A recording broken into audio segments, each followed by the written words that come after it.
What if everything we know about human history is wrong? What if the oldest civilization wasn't buried under sand, but frozen beneath the ice? For centuries, explorers, scientists, and conspiracy theorists have whispered about something hidden deep beneath. Antarctica, a place where time stopped, and secrets sleep under miles of ice. But what really lies beneath the frozen continent? Was it once home to an ancient human civilization? Or something not human at all? Before we begin, hit that like button, subscribe to the channel, and turn on the bell icon, because today we're diving into one of the greatest mysteries on Earth, the lost civilization beneath the ice. In 1513, a Turkish admiral named Piri Reis drew a map that should never have existed. It showed the coastline of Antarctica. But here's the impossible part. It was drawn 300 years before the continent was even discovered. Scientists didn't know Antarctica existed until 1820, so how could a map from the 1500s show its coastlines without ice? Was it just coincidence? Or was Piri Reis copying something much older, something ancient? The map was discovered in 1929 in Istanbul, and when scholars examined it, they were shocked. The details, mountains, rivers, landforms, matched modern seismic scans of Antarctica under the ice.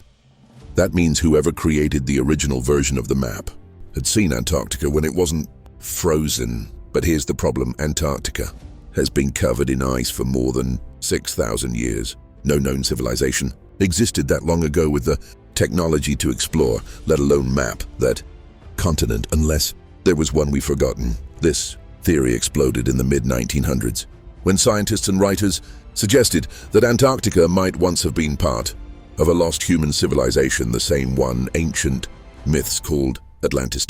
The Greek philosopher Plato described Atlantis as a powerful, advanced empire that sank beneath the ocean in a single day and night of misfortune. For centuries, people believed it was only a myth, but now satellite imagery and radar scans show something buried deep below.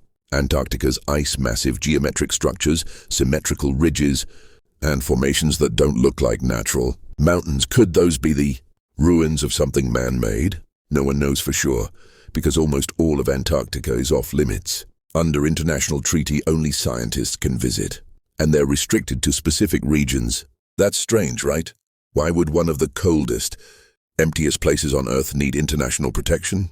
Because maybe it's not empty.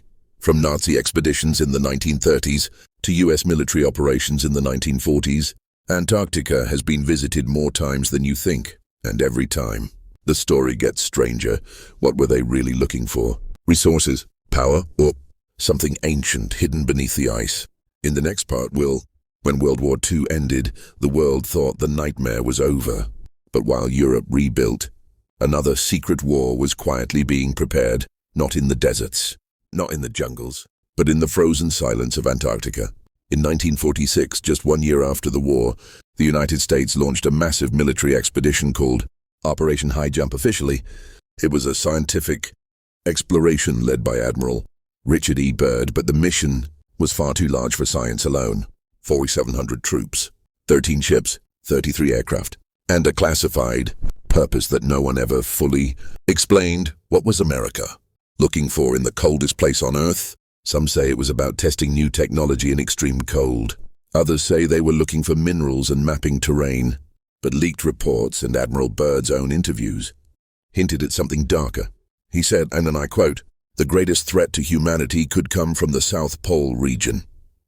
What did he mean? During World War II, Nazi Germany had launched its own secret missions to Antarctica.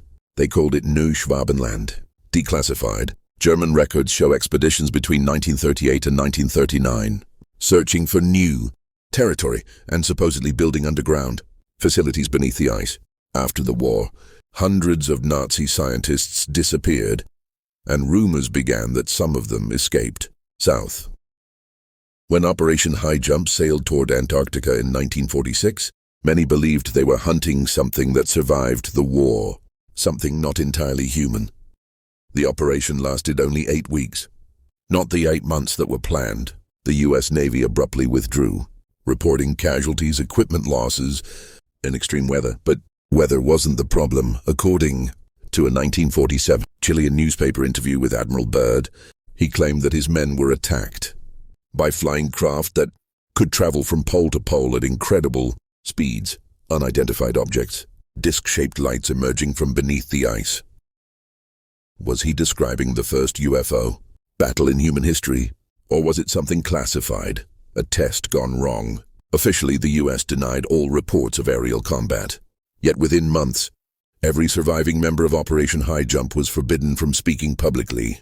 Admiral Byrd's diary, the one he kept during the mission meeting, was locked away for decades. When it resurfaced years later, its contents shocked researchers. He described vast warm areas hidden deep inside Antarctica, with mountains, rivers, and even vegetation, as if another world existed beneath the ice. He also wrote about craft of unknown origin and forces beyond comprehension. Skeptics say the diary is fake and a post-war hoax.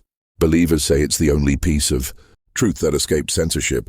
But here's what no one can deny. After Operation Highjump, Antarctica's access laws changed forever. Within a few years, the